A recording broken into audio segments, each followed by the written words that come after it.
Bonsoir à tous. Nous sommes ce soir en pleine semaine à Parashat Kitetse. La paracha qu'on a commencé cette semaine, c'est la paracha qui nous parle de mariage. C'est aussi la semaine dans laquelle nous avons deux grands mariages. Nous avons le mariage du cinquième rabbi de Chabad qui était le rabbi Rachab, le sixième rabbi de Chabad qui était le beau-père du rabbi, le rabbi Yosef Yitzhak. Et donc c'est toujours intéressant de pouvoir parler par rapport au couple, particulièrement que ce soir, on est en face d'un jeune couple qui va se marier si Dieu veut. Et donc, c'est toujours intéressant de savoir pourquoi, comment, quelles sont les clés de la réussite, comment s'assurer que notre couple fonctionne. Alors d'abord, c'est bien sûr pour les couples, on va dire, qui sont déjà mariés, mais même pour un couple qui n'est pas encore marié, c'est bon pour tous, parce que pas faire de faux pas, comment savoir comment ne pas tomber, comment savoir d'être garanti que tout marche. Et de l'autre côté, même quelqu'un qui est déjà marié, comment faire en sorte que les choses se passent encore mieux que ce qui se passe jusqu'à présent. Malheureusement, on vit aujourd'hui dans un monde où les gens disent que ça ne vaut pas la peine de se marier puisqu'il y a autant de mariages qu'autant de divorces, voire plus. Des fois, tu as des gens qui vivent ensemble pendant des années avant le mariage. Et une fois que le mariage est passé, qu'on est arrivé, que le projet s'est accompli, que le projet s'est exaucé, il n'y a plus aucune raison pourquoi on doit continuer à être ensemble. Des fois, c'est une fois que l'enfant est arrivé. Des fois, c'est une fois que la maison a été achetée. Et tu te demandes, comment se fait-il? Comment ça se fait que des gens qui étaient ensemble pendant des années, que tout allait bien, tout se passait comme il faut, qu'est-ce qui a fait que, parce que le mariage a pris place, en disant le projet est arrivé, tout d'un coup on ne s'entend plus, tout d'un coup il y a quelque chose qui ne va pas? Quelles sont les clés de la réussite? Tiens, on va commencer par toi, mon cher ami, sans dire ton prénom, on va t'appeler David ce soir. Qu'est-ce que tu aurais dit? Quels sont les conseils pour réussir son couple? Quels sont les conseils pour réussir son mariage? Réfléchis bien parce que tu as enregistré. Ouais. Non, je rigole. Vas-y, mets-toi à l'aise. Moi, je pense qu'il faut déjà avoir réfléchi à un projet commun, c'est-à-dire à avoir les mêmes volontés vis-à-vis de l'éducation. Avoir les mêmes volontés. Mm. Qu'est-ce que ça veut dire avoir les mêmes volontés? Vouloir... Comment tu peux avoir les mêmes volontés si un homme avec une femme n'ont rien à faire ensemble? Ah, tu n'attendais pas à ça, mais tu vas voir. Non, mais les volontés par rapport à pour pouvoir fonder une famille. Peut-être. Mais tu vois bien que avec les meilleures bonnes volontés qu'on peut avoir, on est différents. On n'est pas fait pour vivre l'un avec l'autre. Pas seulement qu'on n'est pas fait pour vivre l'un avec l'autre, comme on va voir, on comprend les choses de manière différente. Ce qu'un homme comprend par lui, une femme pas forcément le comprendre de la même manière. Et pareil, le contraire. Et donc, tu peux mettre beaucoup de bonne volonté de ta part, c'est pas forcément que ça va marcher. Numéro 1. Numéro 2, si tu es parti une fois en Israël, certainement, tu as vu qu'il y a les panneaux dans la rue qui te disent Bakvishim, dans les routes, ne cherche pas à avoir raison, sois intelligent. Bakvishim, al tiyeh tzodek, tiyeh chacham. Je ne sais pas si tu as entendu une fois parler de ça. Non. Tu lis pas l'hébreu ou tu lis l'hébreu? Je lis, mais je comprends pas. Alors, bon, heureusement. En tout cas, en Israël, c'est ce que tu as. Et c'est vrai que dans la vie de tous les jours, pareil, quand tu parles envers un couple, il y a aussi cette idée que combien de fois quelqu'un cherche à avoir raison? C'est moi le patron, c'est moi qui décide, c'est moi qui va dire.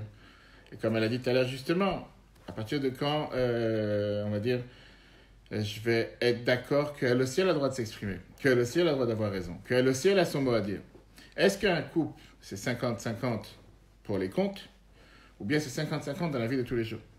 Est-ce que, à partir du moment qu'on a décidé de se mettre en couple, c'est le fait que chacun reste avec son paquet, des antécédents, que de toute façon tu ne pourras pas effacer, et se dit, on va essayer de faire que ça marche, alors que tu sais très bien que pas forcément c'est fait pour marcher.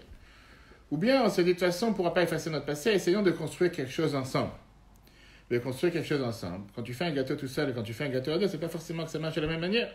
Pour la simple raison qu'un gâteau tout seul, tu sais combien de sucre mettre, combien de farine mettre, combien d'eau mettre, etc. Je ne sais pas si c'est une grande cuisinière. Après, tu raconteras ton passé. Mais c'est vrai que des fois, tu sais ce que tu mets dedans, bref, tu sais comment ça va sortir. Mais quand on est à deux, et le gâteau est mal sorti, chacun va mettre la faute sur l'autre. Tu as mis trop de farine, tu as mis trop de sucre, tu as mis trop d'eau, c'est trop fort. Et on ne va jamais s'entendre. Quelle était ta réponse? Dans la même lignée, j'aurais dit l'écoute et des fois apprendre à se taire. L'écoute et apprendre à se taire. Tu parles pour le mari qui doit apprendre à se taire ou pour la femme? Non, pour les deux. Les deux. Des fois, il faut être un peu plus intelligent et pas pousser dans des discours qui n'ont aucune utilité, voire aucune fin.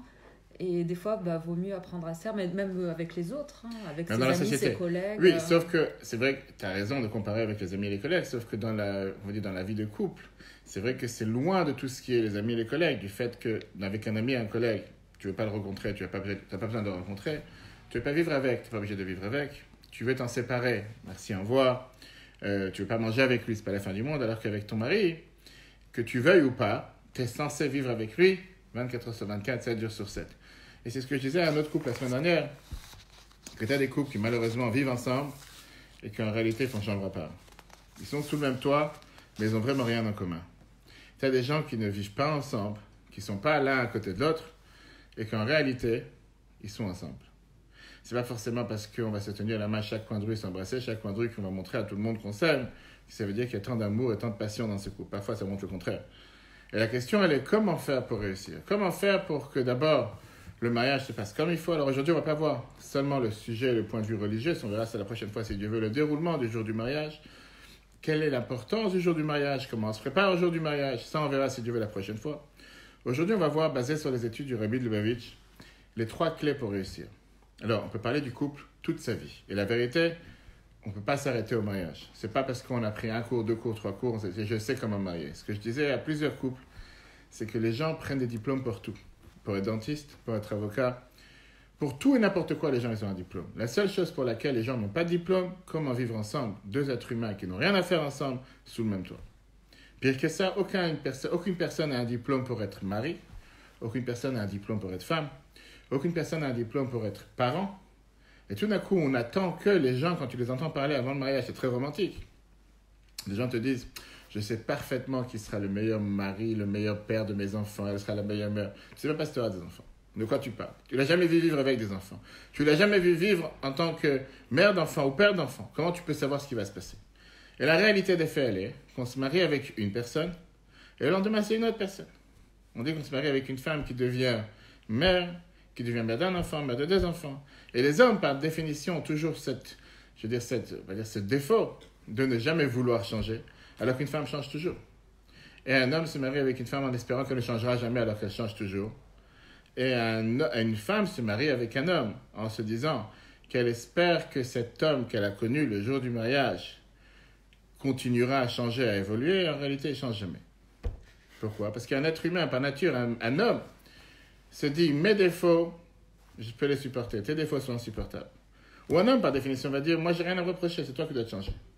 Et on peut passer comme ça des heures et des heures à des clichés qui sont peut-être parfois vrais, mais si on prend juste les 2 phrases et les 2 noms avec lesquels la Torah, elle appelle l'homme et la femme. Le mari, la Torah, elle appelle le Baal Habayit, qui veut dire le maître de maison, traduction. Ce n'est pas forcément péjoratif contre la femme, on n'est pas ici discriminatoire pour les femmes, bien au contraire. Et la femme, la Torah, elle appelle Akeret Habayit, qui veut dire l'essentiel de la maison. Alors, qu'est-ce que tu préfères être dans la vie? Tu préfères être le pilier ou tu préfères être l'essentiel? À toi. Ah, ce soir, on fait la philo pour le bac. Il y a pas mal de questions. Sérieux. Quand je te demande, tu as le choix, être le pilier ou le maître. On a vu ce qui s'est passé avec les piliers d'un pont la semaine dernière. Ouais. L'essentiel, ça paraît plus profond, plus fort. Mais est-ce que si par exemple, il est le pilier et moi je suis l'essentiel, est-ce qu'on est obligé de rester figé comme ça? Est-ce qu'on peut pas selon les situations, on peut changer les rôles. Tu vois bien qu'aujourd'hui, sur les bâtiments publics, c'est écrit école de filles, école de garçons et tout est mixte. Du coup, il faut trouver à la situation donnée le rôle qu'on doit avoir. Et pas forcément toujours le même toute sa vie. Ok. Qu'est-ce que tu dis, toi? Moi, je préférerais me voir plutôt comme un pilier, mais comme un modèle. Qui est le modèle, toi ou elle? Et nous 2, comme 2 modèles. 2 modèles différents. Et comment tu fais si on est tous différents? Moi, je veux la vanille, toi, le chocolat. On va prendre chacun l'un de l'autre. Très bien, mais... Et se conseiller chacun l'un mutuellement. Ça, c'est dans la théorie. Ouais. Dans la pratique. Ce serait bien que ce soit comme ça. Oui, mais c'est pas comme ça. Concrètement, dans la pratique, c'est pas comme ça. Tu vas dans un restaurant, toi, tu veux une glace à la vanille, elle veut une glace au chocolat. Qu'est-ce que tu veux? Tu commences à te battre. Alors, au restaurant, c'est facile. Tu prends ta glace au chocolat, prends ta glace à la vanille, et les 2 sont heureux, merci, au revoir. Mais dans la vie de tous les jours, il n'y a pas que des glaces à manger. Et parfois, c'est pas forcément des glaces. Et parfois, c'est pas forcément la possibilité d'avoir ce choix, d'avoir cette différence. Alors, c'est que des compromis. Compromis. Alors, on arrive au mot, j'allais dire un mot interdit parfois. du fait que quand tu vis par compromis, tôt ou tard, tu t'enlaces des compromis. Il y a une merveilleuse lettre du Rabbi qui dit qu'on ne peut pas vivre avec des compromis. Parce que combien de compromis tu es prêt à faire? Combien de compromis tu vas faire? Combien de fois tu vas essayer de faire des compromis? Et après, tu as le sentiment, je t'explique comme Rabbi l'écrit dans une lettre, tu as le sentiment que j'ai pardonné sur quelque chose que j'aurais voulu faire, que je n'ai pas fait. Pour toi, plaisir, je l'ai fait. Mais tu as un ressentiment à l'intérieur de toi qui est, tu vois, je ne voulais pas faire ça, je l'ai fait pour toi. Donc combien de fois tu vas vivre comme ça? Combien de temps, combien de jours, combien de semaines, combien de mois tu vas te dire, tu sais quoi, je veux vivre pour l'autre. À un moment, tu te dis, j'en ai marre de vivre pour l'autre, j'ai envie de vivre pour moi-même. Et c'est ce qui fait que pas mal de couples, après 5 mois, 6 mois, des fois 1 an, ça disjoncte, ça ne tient plus. Alors? Mais comment, en s'engageant dans le mariage, on peut se dire, à un moment donné, j'ai envie de vivre pour moi-même? Très bonne question. Ça, on l'oublie d'entrée de jeu. Enfin, c'est très fini. Mais quand ça, c'est ce que je dis dans la théorie. Ça, c'est dans la théorie, tu as raison. Dans la théorie, une fois qu'on se marie, on ne peut plus vivre pour soi-même, on n'est plus célibataire, on vit avec l'autre. Tu as 1000% raison. Dans la pratique, je te demande comment ça se fait qu'il y a tant de couples que 6 mois, 1 an après le mariage, ça dit gens que ça ne marche plus. Alors qu'ils ont pris le même engagement.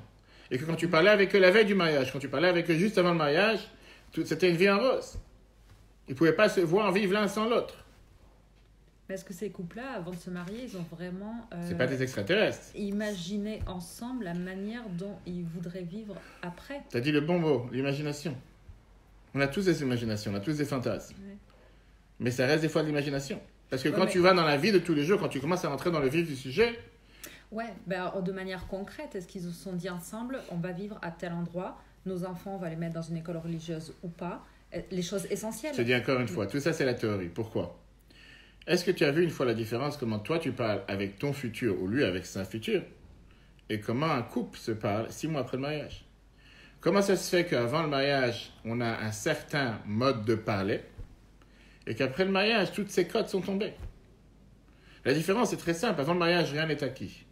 Je te dois rien. Je ne suis pas engagé envers toi. Je peux très bien te quitter demain. Une fois qu'on est marié, à ce moment-là, je me sens comme si, de toute façon, tout est acquis. J'ai aucun effort à faire. De toutes les façons, on ne va pas se quitter, on ne va pas se divorcer le lendemain du mariage. Et donc, on peut parler de manière différente, on peut agir de manière différente. Ce qui ne serait jamais permis avant le mariage, de crainte de le ou la perdre. Oui ou non? À moins qu'il y a des gens qui se sentent avec toute liberté avant le mariage et qui, de toute façon on est fait pour être ensemble, je peux faire ce que je veux, je peux dire ce que je veux, je peux penser ce que je veux. De toute façon, je ne risque pas de la perdre. Ça, c'est dans la théorie, ça, toujours. Oui, mais comme je te dis, tu vois pas qu'il y a une différence entre avant le mariage et après. Il y a une énorme différence comment les gens se parlent et se respectent, communiquent avant le mariage et les choses qui se permettent de faire après le mariage. Ouais, tant qu'on l'a pas vécu, on peut... Exactement, c'est juste je parle avec des novices, donc c'est pour ça je peux te vanter n'importe quoi. Mais grâce à Dieu, j'ai 20 ans de mariage. Et c'est pas seulement ça avec l'expérience, c'est beaucoup de couples que j'ai la chance de voir, malheureusement parfois dans des situations difficiles. Et c'est ça, pour ça je dis ce soir, on va voir ensemble, c'est synthèse, c'est 3, j'ai pas mes montres sur moi, c'est pas grave. Merci. Tiens, c'est le tien. Quel œil. Merci. Et on va voir donc ensemble quelles sont les clés, si on peut dire les 3 clés. Et bien sûr, comme j'ai dit, c'est pas sur un pied. On doit apprendre sur le couple, comment vivre ensemble toute sa vie. C'est pas quelque chose qu'on apprend avant le mariage et ça s'arrête là. Toute sa vie, on a le devoir d'apprendre parce qu'on évolue sans arrêt, on change sans arrêt. Et on peut pas se suffire avec j'ai fait les cours obligatoires pour le mariage, que ce soit pour la femme ou le mari, ça s'arrête là. Non, ça c'est faux. Ça c'est juste, on va dire, pour passer le cap, si on peut dire, pour pouvoir se marier. Mais au final, on change, on évolue tout le temps. On doit changer tout le temps. Premièrement, si on peut décrire aujourd'hui le problème principal, on va dire le problème majeur, problème général qui dérange énormément de couples, c'est le fait de laisser de l'espace à l'autre dans la maison. Qu'est-ce que ça veut dire laisser de l'espace à l'autre? Comprendre que je suis marié avec quelqu'un qui est différent de moi. Savoir accepter qu'il a des envies différentes, il a des besoins différents, il a peut-être un chemin différent par lequel il voudrait mener sa vie, sans le vouloir, sans forcément vouloir être méchant et sans vouloir gouverner, régner sur l'autre, sans vouloir gérer la vie de l'autre. C'est une situation dans laquelle, tôt ou tard, ça amène à vouloir faire des remarques sans arrêt, ça amène à une atmosphère pourrie clairement dans la maison, puisque sans arrêt, on est sous le regard ou sous le jugement de l'autre, ce qui amène parfois au sentiment, au partenaire, qui n'est pas assez valorisé, et de là, le chemin pour la coupure et pour la séparation est très rapide. Ça, c'est, si on peut dire, catégoriser le problème numéro 1 rapidement. Maintenant, quand tu demandes la réalité, est-ce que le ou la partenaire cherche à vouloir gouverner? Pas forcément. Cherche à faire du mal? Pas forcément. Cherche à montrer que je suis supérieur? Pas forcément. Au contraire, des fois, la manière d'agir, c'est par amour. Des fois, c'est parce que je m'inquiète à l'autre. Et au contraire, j'ai envie d'améliorer la vie de mon partenaire. Et c'est pour ça que je me permets de faire certaines choses, mais qui parfois sont très mal prises par l'autre. Et en règle générale, on te dit que la majorité des grandes disputes et grandes guerres explosent à cause de l'amour. Du fait qu'on voudrait tellement aider l'autre, mais on ne le laisse pas respirer. On ne lui donne pas la possibilité de vivre. Nos sages ont parlé sur ce qu'on appelle l'amour, la haine gratuite, pardon. Qu'est-ce que ça veut dire? On n'a pas eu, il y a pas longtemps, Tisha B'Av. La haine gratuite a détruit le temple. Qu'est-ce que ça veut dire, la haine gratuite? C'est une haine qui explose et qui explose à cause de l'amour, et elle est gratuite. C'est pas forcément que je cherche à faire du mal, mais la personne le prend comme du mal. Un des défauts qu'il y a chez les femmes, prends par hasard des hommes, t'inquiète pas, un des défauts qu'il y a chez les femmes, que Dieu a créé les femmes d'une telle manière, c'est qu'ils emmagasinent tout à l'intérieur. Et que pas forcément vont s'exprimer à chaque chose. Des fois, c'est comme une cocotte minute. Ils vont tout garder. Et un jour, ça peut être 1 an, 2 ans, 3 ans, 5 ans plus tard, ils vont te rappeler que le jour du mariage, tu as agi de cette manière, tu as parlé de cette manière. Pourquoi tu n'as pas dit ça tout de suite? Je suis censé lire tes pensées. Il aurait dû le savoir. Comment j'aurais dû le savoir? C'est vrai que des fois, les hommes se sous-estiment, on n'est pas des prophètes. On n'est pas censé tout savoir, on n'est pas censé tout lire. Et parfois, cet avantage qu'il y a chez les femmes de savoir communiquer, que Dieu leur a donné un don de pouvoir parler et communiquer, n'est pas forcément chez les hommes. Et donc, c'est pour ça qu'aujourd'hui, on va voir comment on peut essayer d'avoir le juste milieu. Comment essayer de tempérer entre l'amour et le respect. Comment, d'un côté, on peut avoir un mode de vie qui est un mode de vie adapté, proche, on est fait pour vivre ensemble, on est sous le même toit, avec une union parfaite. Mais est-ce que l'unité veut dire forcément l'uniformité? Est-ce que parce qu'on vit ensemble, c'est forcément, on n'a pas le droit de parler ouvertement, on n'a pas le droit de se critiquer, on n'a pas le droit de réprimander quand il faut réprimander? Est-ce qu'on peut, d'un côté, accepter le fait que nous sommes différents dans notre couple et pas pour autant piétiner sur la liberté de l'autre? C'est pas parce que j'ai décidé de voir un film ce soir que tu es obligé de voir un film avec moi. C'est pas parce que j'ai décidé de sortir ce soir que tu es obligé de sortir avec moi. Pas parce que j'ai décidé d'apprendre ce soir que tu es obligé d'apprendre avec moi. Et parfois, tu as tellement de couples qui se disent que puisqu'on vit ensemble, on est obligé de tout faire ensemble. On est obligé de penser dans la même direction, parler dans la même direction, agir dans la même direction. Et ce que je te disais tout à l'heure, l'imagination, la théorie, elle est magnifique. Mais dans le réel, nous sommes deux corps, que tu veuilles ou pas, nous ne sommes pas les mêmes. Et le fait que nous ne sommes pas les mêmes, on est amené par la force des choses à ne pas vouloir faire les choses de la même manière. Même si, comme je te reprends ce que tu as dit tout à l'heure, on va mettre les enfants dans la même école. Lui, il est grand né. Le jour où tu auras des enfants, si Dieu veut, tu verras que les choses ne se passeront pas de cette manière. Pas forcément parce qu'on a décidé qu'il y a 20 ans, il y a 5 ans, il y a 2 ans, il y a 1 an, qu'automatiquement les choses sont passées de cette manière. Pour mille et une raisons. Parce que dans cette école, il y a le fils ou la fille de ma copine que je ne veux pas la sentir, je ne veux pas la voir, je n'ai pas envie d'être avec elle. Va savoir. À ce moment-là, tu te dis, mais je ne comprends pas. On avait fixé quelque chose, on avait eu un projet, et ce projet, pas forcément, il se réalise qu'on a pensé. Regardez ce que Maïmonide nous dit. J'ai dit, c'est très intéressant de voir comment nos maîtres nous ont conseillé comment pouvoir réussir notre couple. Rambam Maïmonide dans les lois de couple, chapitre 15, te dit, écoute la nuance, le détail. Tu dis, nos sages ont demandé qu'un homme doit honorer sa femme plus que son corps et l'aimer comme son corps. S'il a beaucoup d'argent, il doit lui faire du bien en fonction de l'argent qu'il a. Il n'a pas le droit de lui faire peur, lui faire de la crainte, qu'elle a peur de lui. Il doit parler avec elle calmement pour vivre avec sa femme. Mais je peux te dire qu'on peut s'arrêter dessus déjà pendant 1 heure. Et la majorité des hommes disent, mais quoi, mais de quoi tu parles? Mais Maïmonide, c'est les anciens temps, c'est la cité médiévale, c'est en 2018. Je dis, qu'est-ce que ça veut dire? Tu dois respecter ta femme plus que ton corps et l'aimer comme ton corps. Mais de quoi tu parles? Pas fini. Rambam termine et là, il dit une demi-phrase pour la femme. Par rapport à ce que je viens de dire, 3 lignes pour le mari. Il a ordonné à la femme, les Chachamim ont ordonné à la femme, qu'elle doit...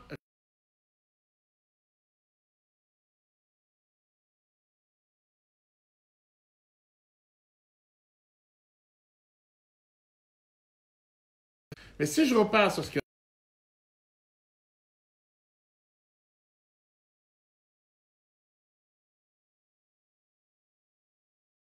etc., ne pas lui faire peur. Et après, Rambam, quand il parle de la femme, tu dis il faut qu'elle respecte son mari. Donc encore une fois, on voit ici que Rambam te donne ici 2 définitions. Tout d'abord, l'amour qu'il doit avoir entre le couple, et après l'amour entre le couple, le respect de l'un envers l'autre. Et on voit que Maïmonide, avant de parler d'amour, il commence à parler d'abord de respect. Avant l'amour passe le respect. Ça veut dire que Rambam te donne ici une clé. Où il y a le respect, il y a de l'amour. Mais où il y a de l'amour, c'est pas forcément qu'il y a du respect. Et au final, tu finiras par ne pas avoir d'amour. Va dire qu'aujourd'hui, on est en 2018, et va dire à quelqu'un que de quoi il parle, ce vieux rabbin, son ancien grand maître, un des plus grands maîtres du peuple juif. De quoi il parle? Rambam, pas seulement qu'il te dit qu'il faut d'abord l'amour pour avoir le respect. Il te dit que l'amour doit surpasser, le respect pour avoir l'amour. Il te dit qu'il faut que le respect surpasse l'amour. Alors que quand il parle d'amour, il te dit qu'il faut qu'il aime comme son corps. Quand il parle de respect, il te dit que tu dois respecter ta femme plus que ton corps. Laissez-moi ce que ça veut dire respecter ta femme plus que ton corps. Donne-moi un exemple. Qu'est-ce que ça veut dire je respecte ma femme plus que mon corps? L'aimer comme mon corps, je peux comprendre. Je m'aime moi-même, j'aime ma femme. Très bien. Qu'est-ce que ça veut dire respecter sa femme plus que son corps? Ça veut dire que Rambam, il te dit que tu dois respecter ton partenaire, ta femme, beaucoup plus que qu'est-ce que tu t'aurais à toi-même demandé ou autorisé. Il y a certaines choses que tu es prêt à te faire à toi, te faire subir, mais qu'en aucun cas tu as le droit de faire subir ces choses-là à ta femme. Tu as le devoir de protéger ta femme beaucoup plus que qu'est-ce que tu te protèges toi-même. Tu sais, il a mis la barre très haute. Et de l'autre côté, beaucoup de couples vont te dire, je ne suis pas prêt à ça. Ma femme, c'est ma femme, je t'aime bien, mon amour, ma chérie, tout ce que tu veux, mais il y a une limite. Tu n'es pas plus important que moi. Qu'est-ce que ça veut dire respecter plus que moi? C'est que certaines choses que moi, ça ne me dérange pas de le faire, mais pour ma femme, en aucun cas. C'est que déjà, tu vois ici que Rambam Maïmonide te met ici la barre d'une manière qu'on n'est pas égal. Non, on n'est pas forcément d'être totalement égal, on n'est pas égaux, on n'est pas forcément totalement dans la même lignée, que tout doit être. On marche dans la même rue, on marche dans le même bateau, on marche... Non, pas forcément. Qu'est-ce que tu en penses? Tu t'attendais pas à des mots si difficiles, on va dire. Non, mais ça donne à réfléchir. Alors la question qui nous dérange est la suivante. Quelle différence quand tu parles réellement entre l'amour et le respect? Si je respecte quelqu'un, je l'aime forcément. Si j'aime quelqu'un, je le respecte forcément. Si je le respecte, je l'aime. Oui ou non? En règle générale. Oui. Qu'est-ce que tu dis, toi? C'est plus difficile de respecter quelqu'un que... C'est plus difficile de respecter que d'aimer. On peut tuer par amour, c'est ça. Sur le long terme, je pense que le respect, c'est peut-être plus difficile à garder. Sur le long terme, le respect, c'est plus difficile à garder. Mais une mauvaise parole, enfin c'est vite fait un mauvais geste, une mauvaise parole, un mauvais truc. Alors quelqu'un qui te manque de respect, ça veut dire qu'il t'aime pas? Non. Mais je pense que c'est plus difficile de respecter quelqu'un que de l'aimer. Peut-être. Très bien, donc comment tu peux avoir quelqu'un qui te manque de respect et qui t'aime? Parce que les sentiments, c'est inexplicable. Enfin, donc quelqu'un qui te manque de respect, il t'aime pas, tu as dit? Par exemple, on peut très bien aimer son mari, oui, mais avoir eu une mauvaise parole, mais ça ne veut pas dire qu'on l'aime pas. Rambam dit le contraire. Rambam te dit que tu es obligé de passer par le respect pour avoir l'amour. Ouais. Et quand il n'y a pas de respect, peut-être tu as de l'amour momentané, mais forcément par la force des choses, l'amour tombera. C'est que Rambam Maïmonide te met ici la barre à un niveau qui est sans respect, il n'y a pas rien à faire ensemble. Et je peux te dire par expérience, les dernières semaines, j'ai rencontré plusieurs couples malheureusement ils sont mariés depuis quelques temps, quelques mois, voire 1 an, 2 ans, et qu'à chaque fois c'est revenu le même problème, il me manque de respect. Et combien... Alors tu peux dire, mais je t'aime énormément, qu'est-ce qu'il y a si je te respecte ou pas? Je peux te cracher à la figure et je te dis je t'aime. D'après toi? Oui ou non? Peut-être, oui. Peut-être. État psychiatrique? Comment tu peux dire une chose pareille? Non. Comment tu peux dire que quelqu'un te crache à la figure et il t'aime? Ah oui, non, mais je pensais que c'était imagé. Oui, non, c'est pas imagé, c'est du réel. D'accord. Non, mais je veux dire... Non, mais je veux dire qu'on peut avoir une mauvaise parole qui pourrait être comme un manque de respect, mais parce que c'était furtif, c'était sous le coup de la colère, ou... Vous voyez ce que je veux dire? Mais justement, est-ce que tu as le droit d'être en colère avec toi-même? Et ce qu'on a dit tout à l'heure, Rambam te dit que le mari doit respecter sa femme plus que son corps. Et l'aimer comme son corps. Et on a dit tout à l'heure, la parole d'être en colère. Malgré, ça ne veut pas dire que ça donne un passe-droit à la femme de pouvoir faire ce qu'elle a envie. Mais je dis, te mets ici que d'un côté, il doit respecter cette femme plus que son corps et l'aimer comme son corps. Et à la femme, il lui demande de respecter son mari. Papa ici plus, moins, etc. Alors, il y a des personnes qui disent qu'ils ne sont pas d'accord, on n'a pas encore fini le cours, on est en train de commencer, on va développer, on va voir, on n'est pas encore, on est juste au début, on pose des questions pour l'instant. Donc, on a demandé d'abord la question, quelle différence entre l'amour et le respect? Deuxièmement, pourquoi Rambam te dit que le respect passe avant l'amour? Et pourquoi le respect doit être plus que l'amour? Ça, c'est les questions qui nous dérangent. Réponse, mon cher futur marié? Après, moi je pense que si l'amour, si à la fin, supposons que les deux personnes ne s'aiment plus, le respect il est toujours là. On ne s'aime plus, mais le respect est toujours là, d'accord. Et après c'est plus important. C'est ce qui reste, c'est ce qui restera. C'est ce qui reste ou ce qui restera, d'accord. Comment il peut rester quelqu'un que tu ne peux plus l'aimer? Tu l'haïs, tu as une haine envers lui. Tu peux le respecter? Oui. Ah oui? Oui, je pense que oui, quand même. Ça dépend de la raison. Ça dépend de la raison de la haine. Ça dépend. Là, on parle de l'amour entre... On parle de l'amour entre couples. Voilà, c'est ça. Moi, je pense qu'il y a beaucoup de couples qui ne s'aiment plus. Qui ne s'aiment plus. 60 ans de mariage, mais qui se respectent et qui restent ensemble. Pourquoi? Pour pouvoir être enterrés ensemble. Pour leurs raisons qui sont les leurs, mais je pense que... Oui, mais là, on n'est pas à 60 ans de mariage, d'accord, avant de se marier. Ouais. Les bases, par quoi on doit commencer?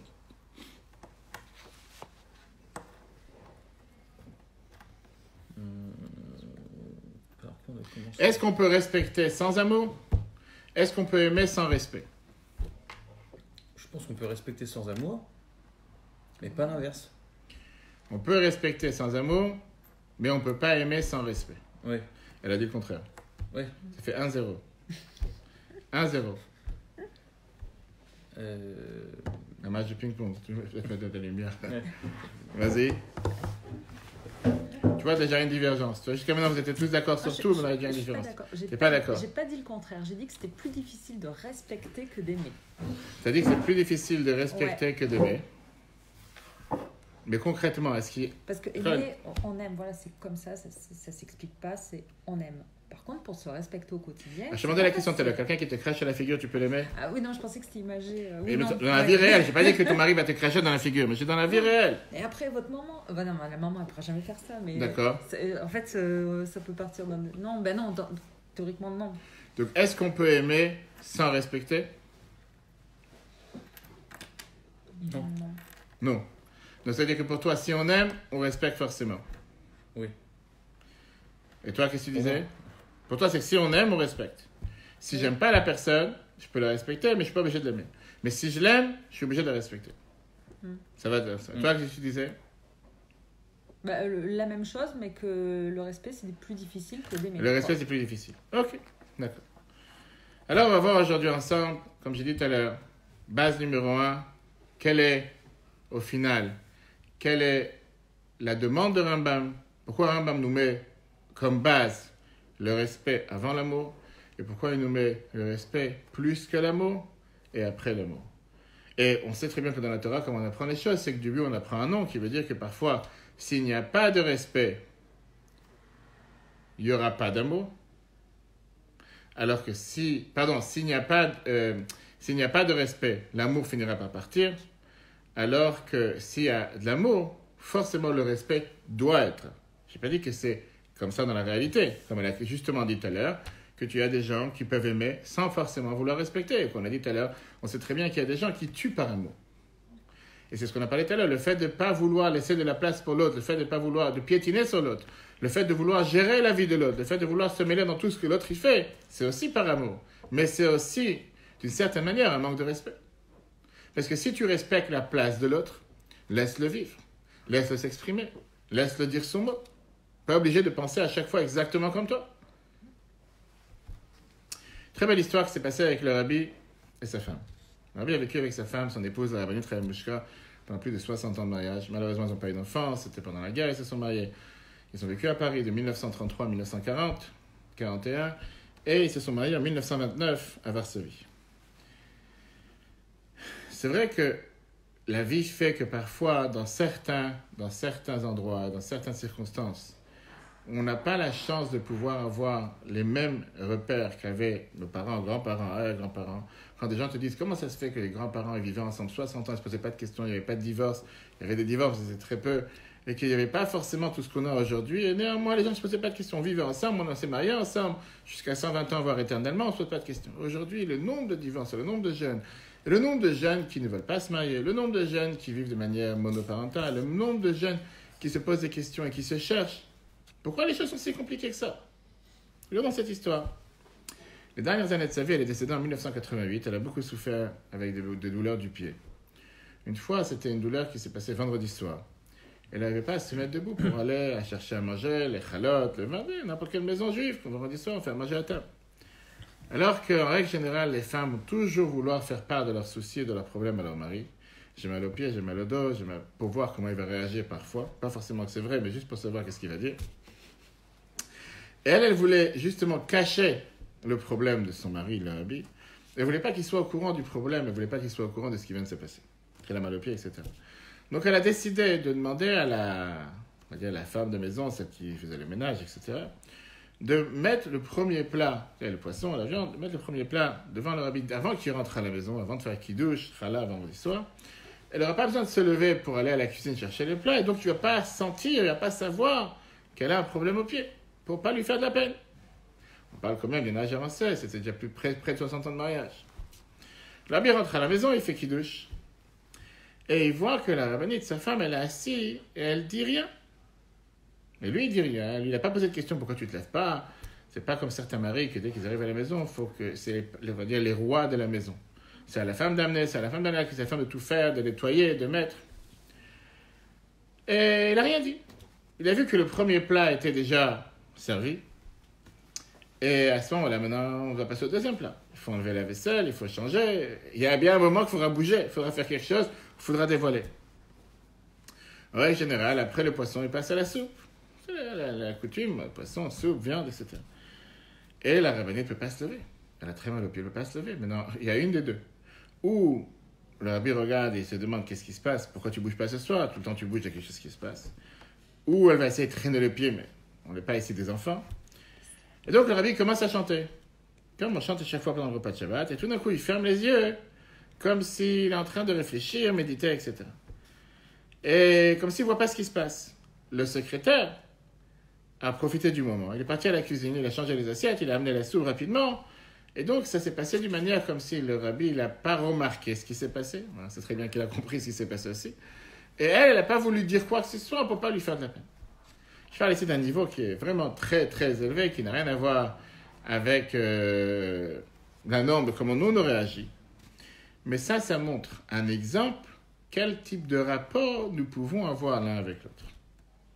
Et je reprends ce qu'elle a dit à la mode, un mot très intéressant et très important, qu'on allait voir ça après, que dans le couple, pour pouvoir réussir, il faut savoir être aveugle, sourd et muet, parfois les trois à la fois. Et malheureusement, ce qui se passe aujourd'hui avec beaucoup de couples, c'est que sur chaque chose, ils ont leurs remarques à dire. Sur chaque chose qui se passe, ils ont leurs commentaires à dire. Chaque chose qu'ils ont entendue ou lue sur son portable ou sur ses SMS, de quoi je me mêle? Laisse vivre. Tu es obligé d'être au courant de chaque conversation qu'elle a eue. Avec qui tu as parlé, qu'est-ce que tu as raconté, qu'est-ce que ta mère elle a dit. Laisse vivre. Laisse vivre. Je ne me suis pas marié avec un policier. Je ne me suis pas marié avec quelqu'un qui doit contrôler ma vie 24 heures sur 24. De deux côtés. Et malheureusement, aujourd'hui, tu as certaines femmes qui sont clairement bêtes, tordues, et qui n'ont absolument rien dans la tête, et qu'eux, ils se disent qu'ils doivent dicter la vie de leur mari à chaque pas. Je t'interdis de, je te permets de, c'est pas un enfant. Pareil, le contraire. Des fois, tu as des hommes qui se comportent comme ça avec leurs femmes. On ne s'est pas marié pour avoir un nouvel éducateur, un nouveau prof. En général, les gens, ils sortent, ils ont le bac, ils sortent de l'école. J'ai fini l'école, j'ai fini les institutrices, j'ai fini les instituteurs. Laisse-moi vivre, laisse-moi respirer. Et tout d'un coup, tu rentres dans une maison. À 7 heures, il faut venir manger. À telle heure, je ne suis pas ton enfant. Je ne suis pas ta mère. Laisse vivre. Et je ne parle pas des maris qui vont sans arrêt dire à leur femme, mais ma mère n'aurait jamais fait ça. Ma mère ne fait pas. Va te marier avec ta mère, laisse-moi tranquille, pourquoi tu te maries avec moi? Et de l'autre côté, des femmes qui sont tellement possessives parfois, et encore une fois, en pensant vouloir faire du bien, vont dicter à leur mari, tu peux faire ça, tu peux faire ça, moi je ne tolère pas. Ok, c'est quoi? C'est une autre personne. Quand je dis là, on n'est pas censé, comme Rambam nous dit les choses, de faire H24, 7 jours sur 7, marcher de la main dans la main, comme si on est attaché, on est un corps. Regardons ce que le Sefer HaIkrim, le livre des bases de la Torah, nous dit. Que le mot amour en hébreu, comment on appelle l'amour en hébreu? C'est connu, il y a tellement de chansons dessus. Ahava. Ahava, c'est l'amour. L'amour, c'est le compte numérique Echad, qui veut dire 1. Echad, c'est le compte numérique 4, 8 et 1. C'est que chaque lettre en hébreu représente un chiffre numérique. 4 et 8 égale 12 et 1, 13. 13 de l'amour. Parce que l'amour, c'est le besoin profond de transformer deux moitiés d'âme en une seule âme. Ce qu'on verra, si Dieu veut, on attend aujourd'hui sur le prochain cours. Comment? Quel est le but de la choupa? Pourquoi on se marie sous cette choupa? Pour former justement ces deux moitiés d'âme qui se sont séparées depuis la naissance et qui se retrouvent sous la choupa, etc.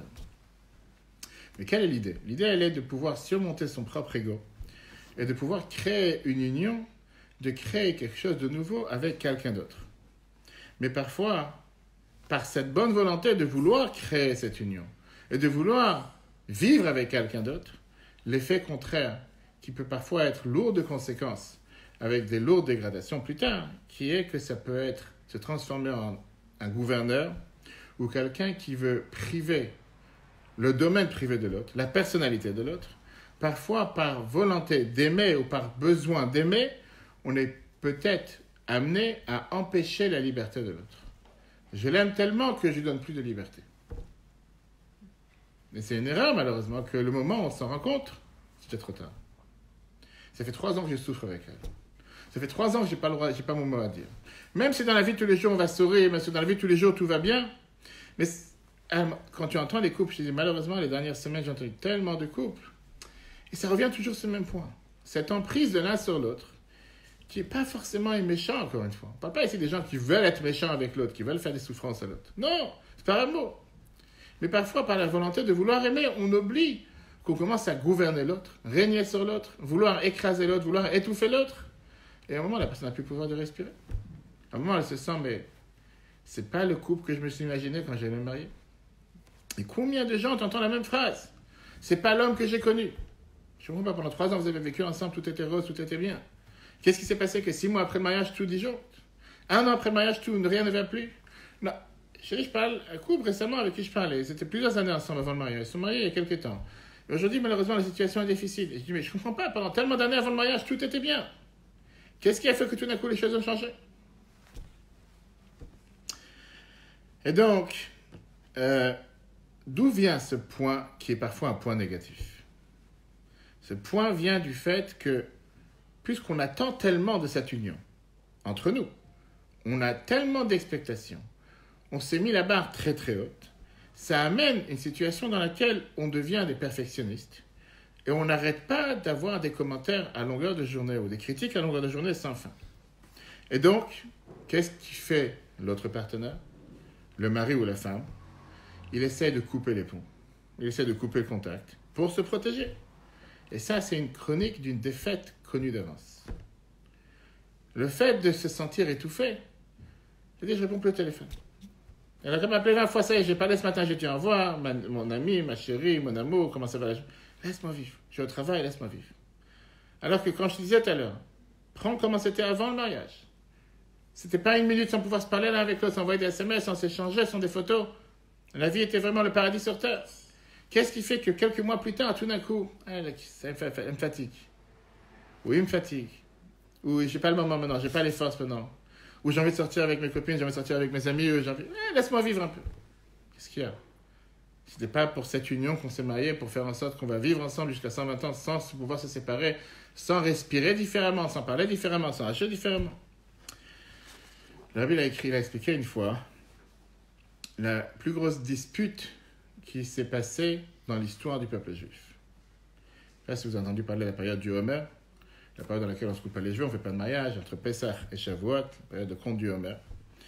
Et parmi les plus grandes disputes qui s'est passées dans l'histoire du peuple juif, c'était cette dispute qui s'est terminée avec 24 000 morts, les 24 000 élèves de Rabbi Akiva qui sont morts parce qu'ils n'ont pas respecté les uns les autres. C'est ce que la Torah nous dit. En 33 jours, l'élite du peuple juif a totalement disparu.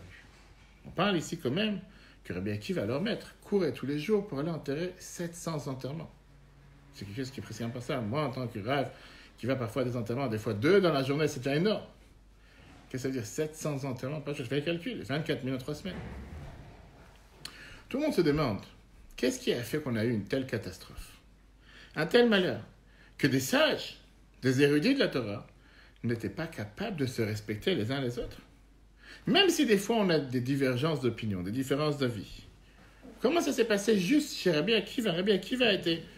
C'était pas Rabbi Meir, c'était pas Rabbi Yehuda. Rabbi Akiva était celui qui a dit que aimer son prochain comme soi-même, c'est la base de toute la Torah.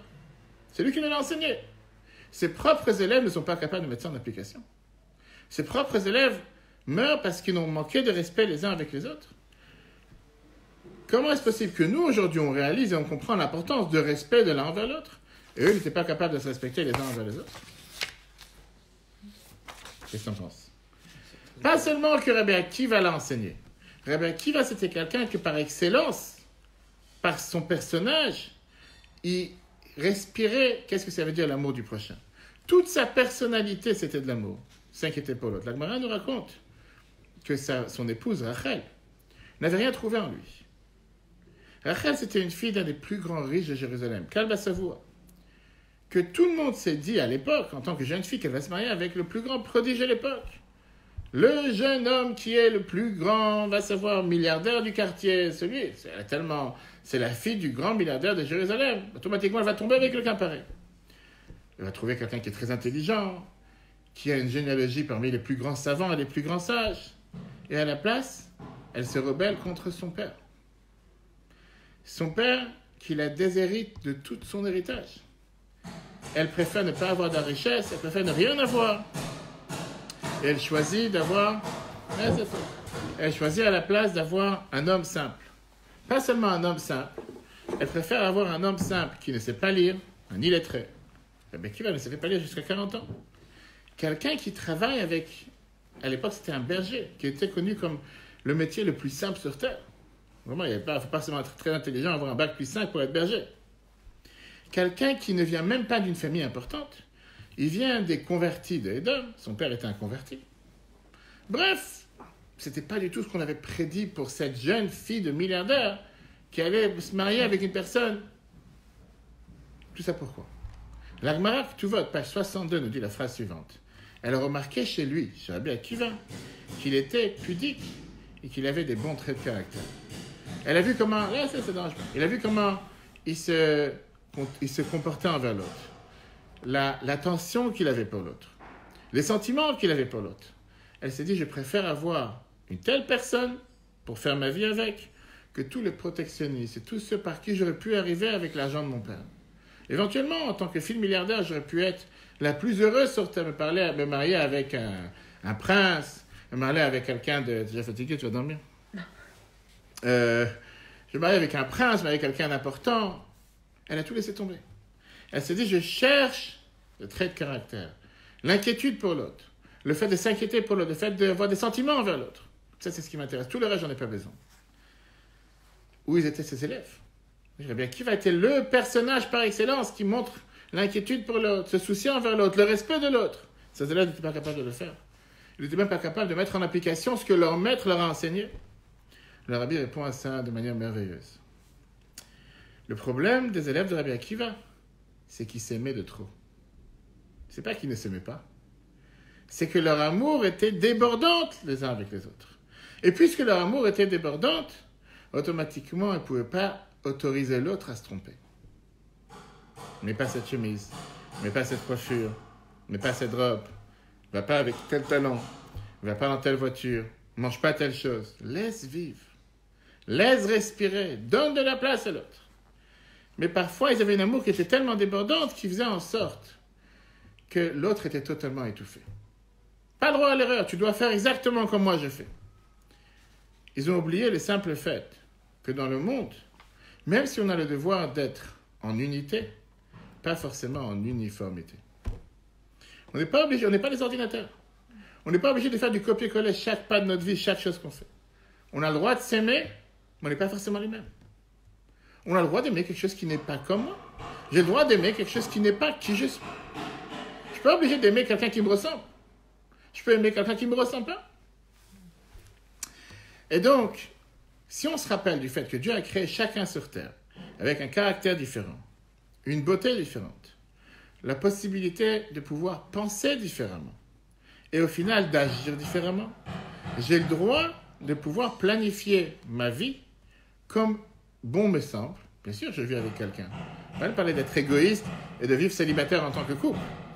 Mais personne ne se marie avec quelqu'un d'autre pour pouvoir retourner au jardin d'enfants ou trouver quelqu'un qui va l'éduquer. Et si on n'a pas compris cette base, on est garanti de ruiner notre couple depuis le départ. Et les jeunes couples en général, qui voient la vie en rose, se disent, on va marcher tous dans le même chemin, on va envoyer la SMS la même journée, on va tout faire ensemble, tout va marcher ensemble.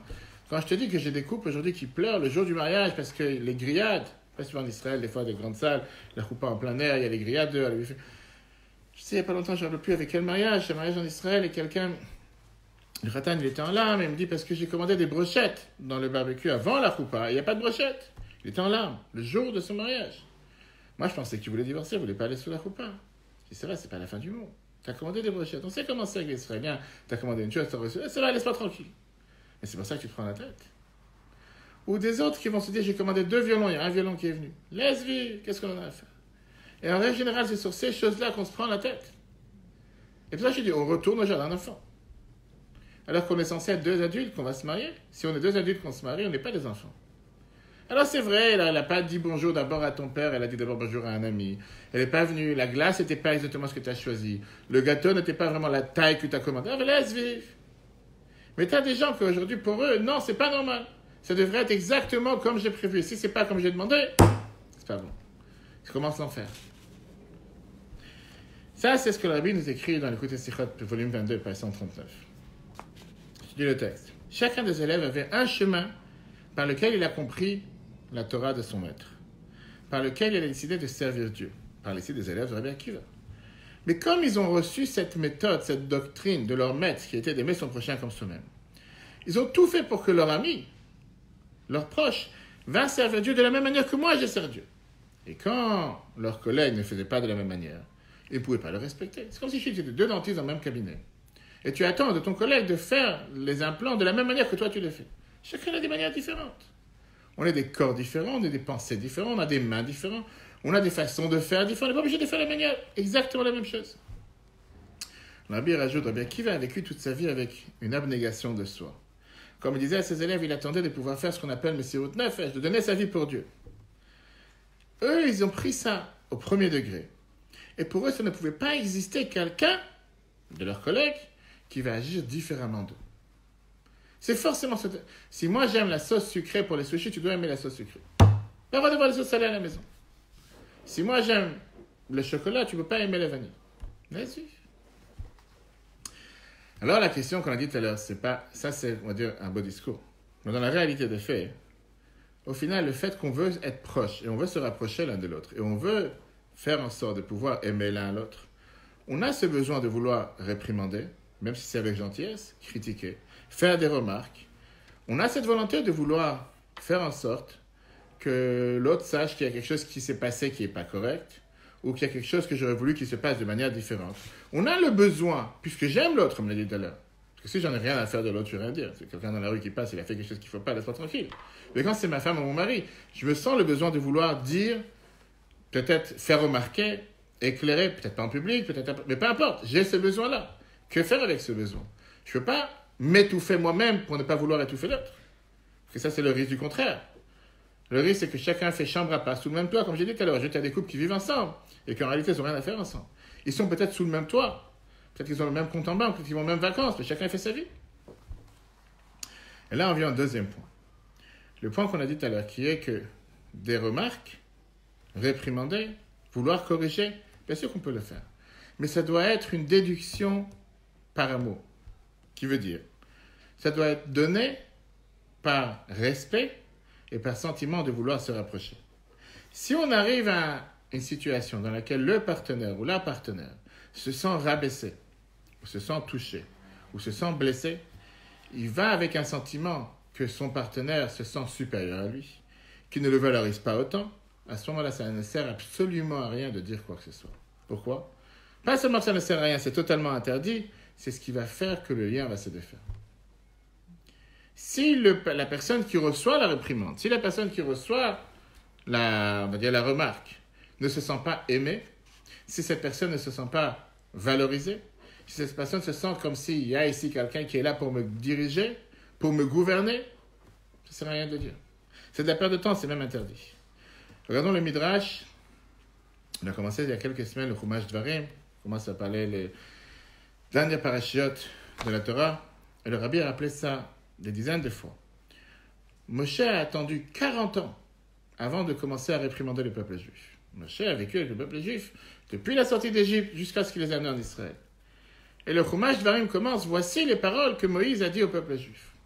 La Gemara nous dit, le Midrash nous dit, Rav Acha nous dit, c'est à Moïse de réprimander. On aurait dû prendre un ennemi pour réprimander. Bilam, qui était le prophète des nations, qui est venu pour maudire le peuple juif, lui va le réprimander. Moshe, il n'aurait pas dû le réprimander. Moshe, c'est celui qui a tout fait pour eux. Pourquoi il va les réprimander? Vient le Midrash dit la phrase suivante. Si c'est Bilam qui aurait réprimandé le peuple juif, les juifs auraient dit, de toute façon, c'est notre ennemi. De toute façon, tout ce qu'on va faire, il va critiquer. Laisse-moi tranquille. Dieu, il a dit, Yochicham Moshe Sheohavan. Je préfère que ce soit Moïse, qui les aime, que lui les réprimande. S'il y a de l'amour d'abord, la réprimande sera acceptée. S'il n'y a pas d'amour, la réprimande, ça ne servira à rien. Et ça, c'est une base, deuxième base que le Rabbi nous donne. Que pour pouvoir faire des remarques ou réprimander, ça peut être fait seulement par quelqu'un qui aime. Si jamais je me sens blessé ou rabaissé par la personne qui me donne des réprimandes, ça ne rentre pas dans les oreilles. C'est de la perte de temps. Ça ne marchera pas. Un couple qui, des fois, parfois, a des difficultés de communication, on peut se dire que si on leur donne un remède, et ça marche par expérience, 1 mois sans aucune réprimande, 1 mois sans aucune remarque, 1 mois sans ne rien dire de mal de l'un sur l'autre. Et à la place, chercher tous les jours comment donner des louanges, comment valoriser l'autre. Vous allez voir qu'après 1 mois, il n'y aura même plus d'envie de faire des réprimandes de quoi que ce soit. Ça ne marchera pas. Ça ne voudra pas faire du mal l'un à l'autre. Tout à l'heure, on a vu que ça, c'était avec Moshe et Moïse. A fait exactement la même chose. Pendant 40 ans, il a subi et supporté le peuple juif. Ils lui ont fait voir de toutes les couleurs. Chaque semaine, il est en train de dire qu'il n'en peut plus. Une fois, c'est la pierre, une fois, c'est la viande, une fois, c'est l'eau, et chaque fois, une autre histoire. Et néanmoins, il n'a pas lâché. Le moment où Dieu il a voulu s'en séparer en disant « Je vais les tuer, et je vais créer à partir de toi un nouveau peuple », qu'est-ce qu'il dit Moshe? Efface-moi de ton livre. C'est ou nous tous ou personne. Moi, j'ai dit à Moïse, va voir un psychopathe. Va te faire soigner. Des gens qui te font souffrir à longueur de journée, tu ne veux pas t'en séparer. Finalement, Dieu te donne la clé, tu te dis, vas-y, laisse-moi tranquille. Non, mais je ne suis pas d'accord. Il n'y a pas quelqu'un comme lui qui a montré à travers tout son parcours qu'il aime et il adore le peuple juif. Sauf que si Moshe leur aurait donné ses réprimandes au début, il y a 40 ans, là, qu'est-ce qui serait passé? Ils auraient dit, tu sais quoi, d'où il sort cet homme-là? Il sort d'un palais, il n'a pas vu notre souffrance, il ne nous aime même pas. On ne sait même pas qui il est. Lui, il commence à se permettre de me dire quoi faire. Va retrousser tes mains. Va commencer à faire avec nous les briques. Va construire ces pyramides, etc. Et là, on va parler de quoi tu vas commencer à nous raconter qu'il y a un Dieu qui a dit qu'on va sortir d'Égypte. Moshe, il a attendu qu'ils sont sur le bord de rentrer en Israël. 40 ans, il n'a pas dit un mot de remontrance, il n'a pas dit un mot de réprimande. Il leur a montré qu'il les aime. Si tu montres que tu m'aimes, je suis prêt à accepter de toi. Si tu ne sais pas me montrer que tu m'aimes, je ne vais pas recevoir de toi. La seule manière de pouvoir, si je ne suis pas sûr que tu m'aimes, la seule manière de pouvoir reconstruire le couple, c'est de se taire, comme elle a dit tout à l'heure, et de reconstruire le lien avec des bons mots, avec des valorisations de l'autre. Et à ce moment-là, automatiquement, les choses vont se rapprocher. Maintenant, on va revenir à ce qu'on a dit tout à l'heure, Maïmonide, quand il a dit que la base, c'est d'abord le respect et après l'amour. Pourquoi d'abord le respect et après l'amour? Maïmonide était dit comme ça. La différence, elle est la suivante. L'amour, par définition, c'est une qualité égoïste. Ça vient de mon propre besoin. Moi, je suis au centre, je m'aime et je fais tout ce qui me fait plaisir. L'amour cherche mon confort et cherche tout ce que je peux essayer d'obtenir à travers l'autre et grâce à l'autre. Le respect, par contre, c'est une qualité qui est totalement à l'envers. Le respect, ce n'est pas quelque chose qui est égoïste. Le respect, c'est par définition, je respecte l'autre. Le respect, c'est savoir placer l'autre au centre, savoir donner à l'autre l'espace qui lui est dû, l'espace qu'il mérite. L'amour, c'est par définition, je m'aime. Puisque je m'aime, je vais tout faire pour obtenir ce que j'aime. Et comme l'a dit tout à l'heure, parfois, l'amour tue. Alors que le respect, c'est par définition le savoir comment je peux me mettre en retrait pour laisser de la place pour l'autre. Ça, c'est le mot respect. Vient Rambam. Maïmonide nous donne ici la base, la plus grande base qui peut exister. En te disant, où il y a du respect pour l'autre, l'amour sera éternel. Parce que quand, en règle générale, tu sais respecter l'autre, la personne sait se rappeler comment tu es grand. Il sait te valoriser. Du fait qu'il a ressenti comment tu le respectes. Mais où il y a de l'amour, pas forcément qu'à la fin, il y aura du respect. Et à la fin, peut-être que même l'amour n'existera pas. Plus que ça, on a vu tout à l'heure que Rambam nous dit que par rapport au respect, il faut le respecter plus que son corps. Pourquoi? Parce que moi, je peux m'auto-demander sans arrêt. Je peux essayer à moi-même, vouloir être dur avec moi-même, vouloir attendre que je change, vouloir attendre que je me transforme, avoir des expectations de moi-même à un niveau très élevé. Je peux chercher à être perfectionniste avec moi-même. Mais qui m'autorise de demander la même chose à l'autre? Surtout quand on parle de mon partenaire ou ma partenaire. C'est parce que moi, j'ai décidé d'être quelqu'un qui est perfectionniste sur tous les termes, sur tous les niveaux. Je dois attendre de ma femme ou mon mari qu'il soit aussi perfectionniste. Et quand je respecte l'autre, et quand j'accepte ce changement, j'accepte cette différence, j'accepte que l'autre est différent, automatiquement l'amour arrive. Qu'est-ce que tu en penses? Je vais être en train de dormir. Non, je rigole. Je rigole. Je t'ai trop fait réfléchir. Ouais, mais oui, ça prend plus. Vas-y. Je sais pas. Qu'est-ce que tu dis, toi? Sauve l'honneur, comme on dit. Je suis d'accord, mais ça fait peur. C'est-à-dire qu'il faut... Ça fait peur. J'ai peur de changer. T'as peur de changer? Qu'est-ce que t'as peur de changer? Parce que par rapport à ce qu'on a dit depuis le début, tu dis que tout se passe bien pendant plusieurs années, puis dès qu'il y a le mariage, après ça se passe plus bien. 100%. Donc ça fait peur de se dire, j'ai peur de changer sans le vouloir, sans me rendre compte. Mais c'est pas sans le vouloir, c'est que, on va voir tout de suite après. C'est pour ça qu'à partir du jour du mariage, c'est là que le vrai travail commence. Avant le mariage, c'est du faux. C'est un masque. C'est pas du réel. Avant du mariage, tu vas tout faire pour ne pas la perdre. C'est l'instinct humain. Tu vas pas t'autoriser à faire certaines choses que tu peux t'autoriser à faire après le mariage. C'est que si tu vas lui parler de manière qui n'est pas avec respect, ou si tu vas oser lui dire non à quelque chose, va savoir demain, tu sais quoi, je n'ai pas envie de faire ma vie avec toi. Alors qu'une fois qu'on est marié, tu te dis que tout est acquis. Et ça, c'est l'erreur. Et ça, c'est ce que le rabbin nous explique, comme quoi, bien au contraire. Jusqu'au mariage, c'est de la flûte, c'est du vent.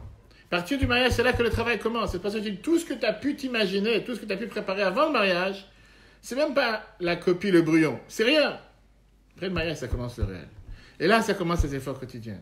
Ça commence le travail quotidien, jour après jour, étape après étape. Pas forcément des cadeaux chaque jour, c'est pas de ça qu'on parle.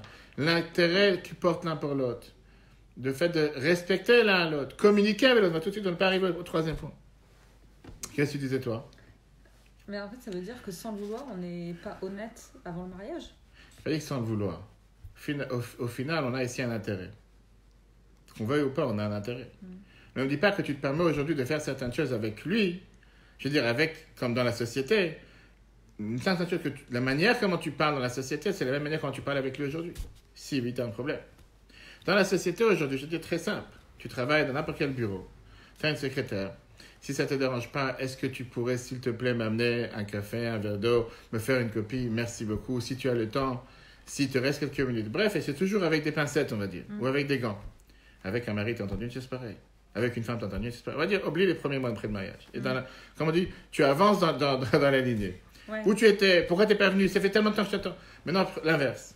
Prends le discours que tu as avec ton mari 6 mois après le mariage et fais-le avec ton personnel dans ton bureau. Tu penses qu'ils vont rester? On va pas te prendre au prud'homme, on va pas t'attaquer en justice. C'est quoi ce manque de respect? C'est quoi cette manière de parler? C'est quoi cette impolitesse, etc., etc. Alors comment ça se fait que des choses que tu te permets dans la société de faire, tu ne fais pas avec ton mari ou avec ta femme? Parce que là, c'est un acquis. Et l'autre, je risque de le perdre. Ou je risque de me faire attaquer tout court. Si tu mets une caméra cachée dans une maison d'un couple, 1 an, 6 mois après le mariage, pendant 3 jours, comment ils se parlent, et tu mets une caméra cachée 6 mois avant le mariage, tu ne peux pas croire que c'est le même couple. Alors, maintenant, je parle avec des novices que tu ne peux pas me dire c'est pas vrai. mais je suis sûr que tu connais des gens, vous connaissez des gens qui se sont mariés, et vous savez que des fois les tons montent, et c'est pas ce qu'on entendait avant le mariage. C'est-à-dire que tout ton entourage, tout est rose, tout est bon, les gens ils se respectent, les gens ils ont une certaine politesse. Il n'est pas d'accord. Après, je sais mon entourage. Parce qu'on vit pas chez eux. Dans ton entourage. Oui, tu vois pas ce qui se passe chez les gens. On voit pas ce qui se passe à l'intérieur. Et bon, les gens qu'on connaît bien, on n'a pas de... Tu te dis que certainement, comme ils sont dans la vie réelle, c'est comme ça qu'ils sont entrés chez eux à la maison. Oui. Je connais les deux avant, après, on les voit. Oui, tu vis pas avec eux chez eux à la maison. Ouais, c'est ça. D'accord. Moi, je me pose une question. Comment ça se fait que tu as des gens qui ont la plus grande popularité sur Terre, 50 000 personnes à un concert, 100 000 personnes à un concert, des gens que quand tu parles dans la société, mais c'est les gens les plus aimables, des gens magnifiques, qui sont prêts à lâcher 10 000 euros pour l'un, 20 000 euros pour l'autre, faire des cadeaux à des gens qui n'ont pas d'argent, qui n'ont pas de maison. Majoritairement, 40 ans, on les retrouve avec des overdoses, noyés, morts dans la chambre d'hôtel. Je ne parle pas du fait qu'ils changent de femme comme ils changent de sucette presque tous les jours, ou tous les mois, ou tous les semaines. Je ne comprends pas. Ils ont tout pour eux. Ils ont la popularité, et ils ont l'argent, ils sont connus. Tout va bien. Ça devrait être l'exemple même de savoir comment vivre avec une autre personne. Tu vois que tu as des centaines de milliers de gens dans le monde qui dansent sur leurs chansons, sur leurs rimes, et tu peux en passer dans tout, pas forcément la France, dans le monde entier. Comment se fait-il que c'est toujours ces gens-là qui n'ont pas de vie amoureuse, affective, correcte, qui sont en aucun cas un symbole pour nous et pour nos enfants de comment vivre en couple? Que chaque 2 ans ou chaque 1 an, tu as de nouvelles couvertures de journaux qui viennent te dire comme quoi ils ont divorcé, ils se sont battus, et les histoires d'héritage, et les histoires... Je ne parle pas de ceux qu'on les retrouve malheureusement pendus, morts, overdose, ou va savoir, ou suicidés, à 40 ans, à 27 ans, à 45 ans. Je dis, mais qu'est-ce qui se passe? Ils ont tout pour eux, pour être joyeux, ils ont tout pour être heureux. Qu'est-ce qui fait que ces gens-là, qui sont une icône, qui sont une image, qui sont une idole, ça ne fonctionne pas? Est-ce que ça, c'est la vraie société? Non, ce n'est pas la vraie société. C'était juste pour te dire que ce que tu vois à l'extérieur, ce n'est pas forcément ce qui se passe à l'intérieur. Si on veut résumer le deuxième point, le vrai respect, c'est de donner la possibilité à l'autre même d'avoir ses propres folies. Le respect, c'est une qualité qui est tellement pas par rapport à mon propre ego, qui je suis, mais qu'est-ce que l'autre est, savoir placer l'autre au centre, même quand il fait une erreur. Il n'est pas obligé de penser comme moi. Je ne suis pas obligé de dire mon mot à chaque chose.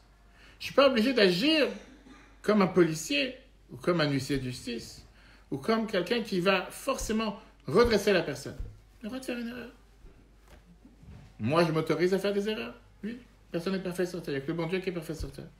Pourquoi je n'autoriserais pas ma femme à faire une erreur? Il a le droit de faire une erreur. Pourquoi, quand moi je fais une erreur, c'est tout à fait normal.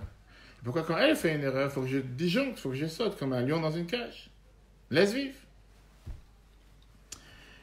Il y avait une fois une personne, qui souffrait énormément de sa femme. Elle a tout fait pour l'énerver. Elle a tout fait pour lui faire mal. Et lui, il s'est dit, je ne suis plus capable, j'en peux plus. Je ne peux plus vivre avec elle. Des fois, les gens, ça leur prend 15 ans pour réaliser qu'on n'est pas fait l'un pour l'autre. Des fois, j'ai vu des couples, ça fait 15 ans qu'on vient s'acheter. Qu'est-ce que tu as attendu 15 ans? Si c'est tellement l'enfer, pourquoi tu as attendu 15 ans? Bref, il est parti voir un grand rabbin et il lui a dit, je te supplie, qu'il maudisse sa femme pour qu'elle meure rapidement. Il y a des gens qui croient dans la magie. Le rabbin, il a dit, je suis prêt à faire une chose pareille, il n'y a pas de souci. Mais c'est une femme qui est jeune. Elle mérite de vivre encore un peu. Laisse-la vivre encore quelques temps, la pauvre. C'est quoi? Va lui faire le plus grand plaisir que tu peux lui faire dans la vie pendant 1 mois. Et après ce mois, je vais lui faire tous les bonheurs, tous les plaisirs qu'elle mérite. Et après, on pourra la tuer. On pourra s'en séparer. Le mari, il est très en colère. Il décide qu'il va lui faire les plus grands bonheurs et les plus grands plaisirs qu'il n'a jamais fait de sa vie à cette femme. Comme elle n'a jamais profité sur terre. Parce que dans son idée, dans son imagination, c'était au moins dans 1 mois, je m'en sépare. Je suis fini avec cette ordure.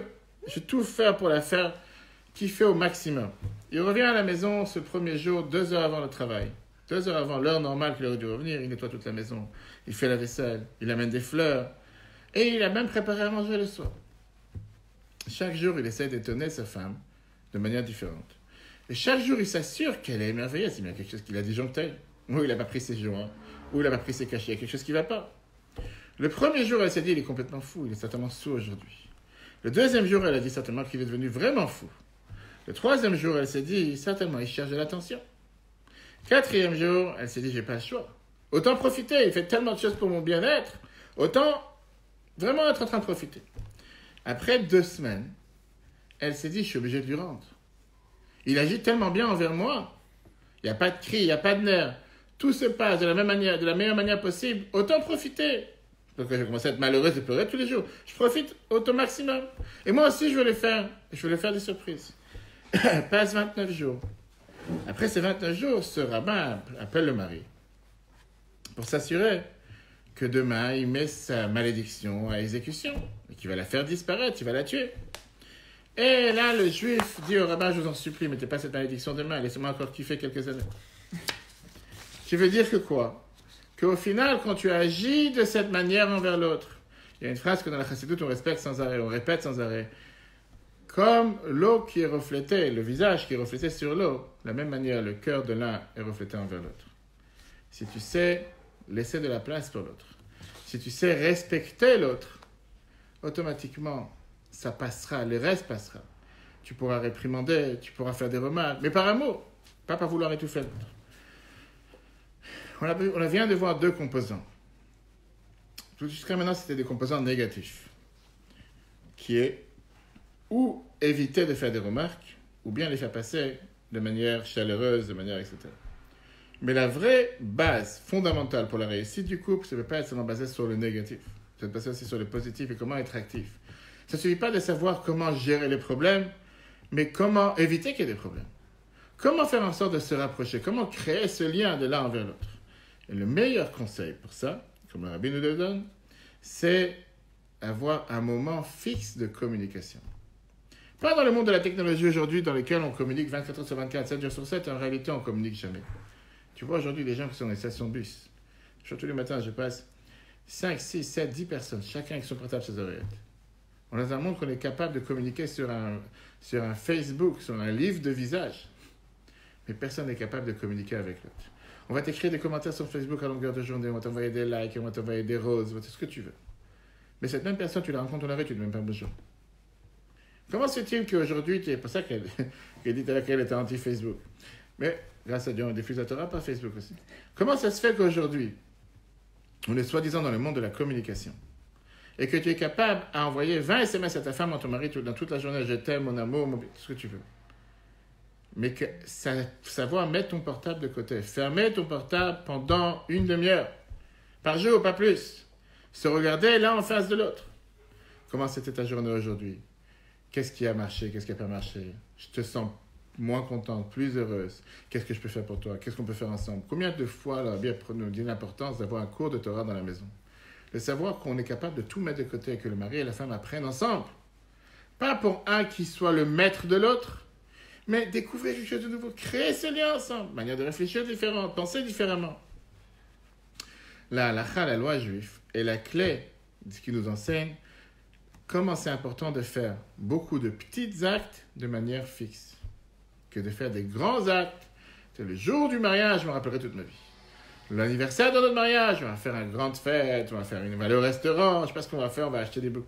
Mais le quotidien, c'est l'enfer. Mais le jour du mariage, on est obligé de mettre nos disputes de côté et au moins s'assurer que comme on s'est marié telle date, alors que ce soit marqué comme un grand événement. Et pourquoi la veille, c'était l'enfer et le lendemain, c'est encore l'enfer? Tu reviens de cette fête encore avec l'enfer. Pourquoi quotidiennement, ce n'est pas possible de faire une chose pareille? La halakha, elle est celle qui nous dit comment être capable de mettre les plus grands idéaux dans les manières les plus simples possibles, à force des petites choses que tu fais tous les jours.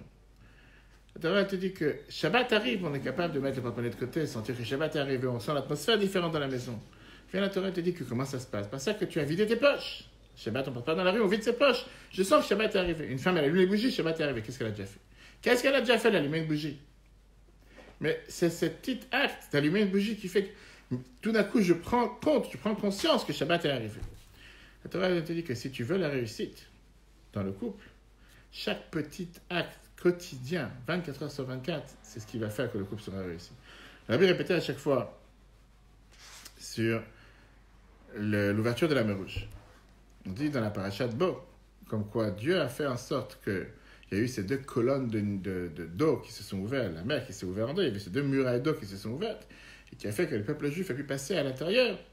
Et la terre était sec, et comme ça, tout le peuple juif a pu sortir d'Égypte pour pouvoir rejoindre le désert, arriver en Israël, etc. La question qui est demandée, qu'est-ce qui fait que ces murailles d'eau tiennent? C'est pas logique. Tu as toujours tous les scientifiques qui vont t'expliquer de pourquoi, du comment. Il y a bien quelque chose qui fait que ces murailles tiennent. Le verset te dit qu'il y avait un vent puissant qui soufflait toute la nuit. Et ce vent puissant qui était comme comment on appelle ça, de grande puissance, comme on va pas dire un ouragan, comme une tempête, qui était tellement puissant, faisait que les murailles d'eau ne pouvaient pas tomber. La Gemara Sota nous dit que Dieu il a créé le monde en 6 jours. Depuis qu'il a créé le monde, qu'est-ce qu'il est en train de faire? Il est au chômage, le RSA, qu'est-ce qu'il est en train de faire depuis? Créer le monde en 6 jours, tout ce qu'on voit sur cette planète en 6 jours. Et la Gemara nous dit que Dieu il est en train de faire en sorte que les couples se maintiennent. La Gemara demande, est-ce que c'est si dur que ça? En 6 jours, créer le monde. Depuis presque 6000 ans qu'il est en train de faire quoi que les couples se maintiennent. Et la Torah te dit que c'est aussi dur que l'ouverture de la mer Rouge. Le rabbi qui fait le lien entre les deux en te disant que de la même manière que l'ouverture de la mer Rouge, pour que ces murailles d'eau se maintiennent, il fallait qu'il y ait ces courants d'eau, de vent, c'est comme cette puissance de vent qui soufflait à l'intérieur pour que les murailles ne tombent pas. Pareil dans le couple, quand il y a une action quotidienne, 24 heures sur 24, 7 jours sur 7, l'un envers l'autre, des petits actes qui sont faits les uns envers les autres, ça c'est ce qui garantit que le couple ne se maintient pas. Que le couple ne se défait pas, que le couple se maintient. On sait très bien, par rapport à ce que la Gemara nous raconte, que le sacrifice le plus important qu'il y avait dans le temple, c'était le sacrifice quotidien, le tamid. Tous les matins, tous les midis. Il n'y avait rien de spécial. Ce n'était pas des centaines de taureaux, ni des centaines d'animaux. C'était un simple mouton qu'on amenait 2 fois par jour. C'est justement ce sacrifice quotidien qui faisait l'assiduité, la continuité, le fait d'être présent jour après jour, dans la neige, dans le froid, dans la chaleur, sans différence. Quand on est garanti qu'il y a cette communication quotidienne, plus petite qu'elle soit, le matin, le soir, automatiquement les murailles ne peuvent pas tomber. On sait que comment on a perdu le temple, on vient de passer Tisha B'Av il y a un mois. On dit parce qu'il y a eu cette brèche dans la muraille autour de Jérusalem qui a commencé le 17e mois. Comment ça s'est passé? Parce qu'ils ont encerclé la ville pendant 2 ans et demi. Et il fallait amener ces 2 moutons chaque jour dans le temple en tant que sacrifice. Ils avaient l'habitude de faire descendre. La muraille Yerushalmi nous raconte que pendant 3 ans qu'il y avait ce siège autour de Jérusalem, on faisait descendre tous les matins une cage, une boîte avec des chaînes dans laquelle on mettait 2 pièces d'or. Et les Romains qui encerclaient la ville, ils mettaient 2 moutons à l'intérieur. À un moment, ils en ont eu marre. Ils se sont dit qu'avec des pigeons pour 2 pièces d'or, on n'a pas envie de faire une chose pareille. Et à la place, ils ont mis 2 porcs, un jour à la place de mettre 2 moutons. Et quand les porcs sont arrivés en haut de la muraille, ils se sont attrapés avec les ongles sur la muraille. Quand les Kohanim, les prêtres du temple, ils ont vu qu'on a mis 2 porcs à la place de deux moutons. Ça veut très bien qu'on peut pas amener le sacrifice. Et c'est là que la muraille a commencé à tomber. Lui qui le dit quand il n'y a pas cette action quotidienne, quand il n'y a pas ce geste quotidien, automatiquement la muraille elle tombe. Le couple ne peut pas se maintenir. Le fait d'avoir cette quotidienneté, si on peut dire, c'est le secret de la réussite. Quand on prend sur soi le moment chaque jour, 1 quart d'heure, pas des heures, 1 quart d'heure s'asseoir ensemble, discuter, parler ensemble. Commencer le jour de cette manière, terminer le jour de cette manière, on est garanti de surmonter toutes les difficultés. Le fait de communiquer, c'est le meilleur moyen de pouvoir se sentir à neuf, de pouvoir faire que ce lien, c'est un lien qui se maintient, d'entretenir le lien. Et ça, c'est ce que le rabbi avait dit une fois au Dr. Weiss, qui était son cardiologue. Il a dit que tous les jours, je suis assis avec la rabbinite de sa femme pendant 20 minutes pour boire un verre de thé. Le rabbi qui était commencé tellement occupé avec les problèmes du peuple juif du monde entier sur sa tête, il était capable de dire que ces minutes-là que je bois un thé avec ma femme sont aussi chères à mes yeux que de mettre cette féline tous les matins. Ça, c'était, si vous voulez, le commencement, le début pour ce qu'on appelle le premier cours de préparation au mariage. Comme je l'ai dit tout à l'heure, c'est tellement important, et ça, c'est juste un début. Maintenant, bien sûr que c'est avec ça, on n'a encore rien vu. C'est juste la crème sur le gâteau, c'est juste le début. Après, bien sûr, il y a tout ce qui vient après, et ça, c'est la prochaine fois, on verra l'importance du jour du mariage, l'importance de qu'est-ce que symbolise ce jour. Et comme on répète à chaque fois la lettre du rabbi qu'on lit chaque mariage, si Dieu veut extraire votre mariage aussi, la lettre dans laquelle le rabbi souhaite à chacun que son couple soit un édifice éternel, binyan adéad, basé sur les bases de la Torah et les mitzvot. Et combien de fois le rabbi il explique quel rapport avec un édifice éternel? Si les fondations sont solides, on est garanti que la maison elle tient. Si les fondations ne sont pas solides, les fondations c'est maintenant avant le mariage, tu peux avoir la plus belle maison sur terre. Malheureusement, on a vu ce qui s'est passé la semaine dernière avec le pont. Tu peux avoir le plus long pont du monde, va se faire un grand pont, malheureusement des catastrophes. On doit avoir des fondations solides. Comment avoir des fondations solides? Comment s'assurer que Dieu est pas exclu de notre couple, mais il fait partie de notre couple? En plus, avec les lois de pureté familiale, le mikvé, etc. On aura le temps d'évoluer et d'expliquer ça la prochaine fois. En attendant, s'il y a des questions, avec plaisir. Opposition, objection. c'est vraiment à côté de la plaque. Une fois que je serai parti ce soir, tu vas lui dire, mais qu'est-ce que tu m'as amené? Mais qu'est-ce que tu m'as amené dans la galère, dans l'enfer? Je ne me suis pas imaginé que j'allais regretter de vouloir me marier. Qu'est-ce que tu dis? Non, mais ça, je suis content. En fait, les clés, on se dit comme ça, c'est simple de discuter avec sa femme 15 jours. C'est quand même facile, c'est simple. Pas 15 jours, 15 minutes. 15 minutes, pardon. Oui. Si tu discutes seulement 15 jours dans l'année, c'est pas grave. Mais au final, c'était ce qui est le plus dur. Ça paraît tellement simple et facile. Et c'est justement les choses qui sont simples qui paraissent le plus dur. Qu'est-ce que tu dis, toi? Dis tout à l'heure, quand t'es arrivé, tu nous avais dit ça fait 3h30, c'est long, c'est long. Il faut qu'il y ait du temps avant parce que. C'est ça que je te dis. Tout ce que tu connais d'elle aujourd'hui, c'est du vent. Okay. Et pareil, elle. Pourquoi? Parce qu'aujourd'hui, vous êtes deux inconnus. La veille du mariage, vous serez encore deux inconnus. Le fait est que tu te maries avec une fille qui, le lendemain, devient une femme. Qui, après, devient une mère. Qui, après, devient une mère d'un enfant, etc., etc. On n'arrête pas d'évoluer toute la vie. S'imaginer que la fille que j'ai connue quand elle avait 20 ans, qui était le mannequin du siècle, et qui pesait 40 kilos, je sais pas, 50 kilos, et qui tu espères et tu te dis qu'elle restera comme ça toute sa vie, c'est faux. Parce que la beauté n'est pas éternelle. Même si je suis d'accord, tu as la chirurgie plastique et tout ce que tu veux, c'est pas éternel. Deuxièmement, le poids n'est pas éternel. Une personne change. Surtout chez une femme, les hormones qui changent. Et automatiquement, le fait de ne pas vouloir admettre qu'il y a un changement, automatiquement, c'est voué à l'échec.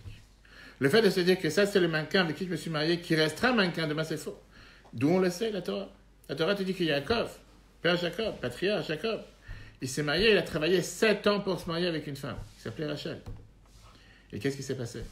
Le soir du mariage, c'était pas Rachel qui est venue avec lui, c'était Léa, sa grande sœur. Parce qu'à l'époque, le père, qui était un traître, qui était un rusé, Lavan, avait décidé de dire qu'on ne se marie pas avec la petite sœur avant la grande sœur, etc. Mais la Torah nous dit une phrase intéressante. La Torah te dit que le matin, Vaïhi baboka, veine Léa. Fut le matin et c'était Léa. Tous les commentateurs te demandent la question. Qu'est-ce qui se passait hier soir? Tu n'es pas au courant qui c'est qui est dans ta chambre? Qu'est-ce qu'il y a? Il n'y a pas d'électricité, il n'y a pas de bougie, rien, tu ne peux pas savoir. Quoi, hier soir, tu ne sais pas avec qui tu as dormi. Le matin, tu te réveilles. Fut le matin et c'était Léa. Ça, c'est pas pour le cours d'aujourd'hui parce qu'on n'a pas le temps, mais on verra la prochaine fois comment on se marie tous avec une personne qui a deux aspects. L'aspect Rachel et l'aspect Léa. Tu penses te marier avec Rachel, mais en réalité, tu te maries avec Léa. Pour ça, je dis, je vis avec elle depuis 3 ans et demi, c'est merveilleux. Mais c'est du vent. Parce que c'est pas le réel. La réalité, elle est que si demain vous voulez vous séparer, je ne le souhaite pas. Mais je dis, mais la réalité, c'est qu'il n'y a rien qui fait qu'on... Oui, on a fait une carte de mariage, ça veut rien dire. Il y a des gens qui annulent le mariage une semaine avant. Malheureusement. Parce que, comme je t'ai dit tout à l'heure, aujourd'hui, on n'a pas d'engagement l'un envers l'autre. Aujourd'hui, tu vas tout faire pour ne pas la perdre ou le perdre. Alors qu'après, le mariage, c'est différent. Tu vas dire qu'aujourd'hui, c'est facile aussi. Raconte toujours, j'avais une fois un couple, une femme qui est venue me voir, qui avait des enfants, qui mangeaient chez nous à la maison, à Betrabat Sanéma. Et elle vivait avec quelqu'un. Et je lui ai dit, je ne comprends pas. Tu as déjà un enfant, 2 enfants. Tu vis ensemble, depuis quelques années. Marie-toi déjà. C'est dommage. Vivre, quoi, juste pour les impôts, parce que je ne sais pas, va savoir, pas accéder. Vous êtes vraiment un couple déjà. Un couple marié sans être vraiment marié. Mariez-vous. La phrase qu'elle m'a répondu, c'est une phrase que je ne peux pas oublier. Ça coûte tellement cher le divorce.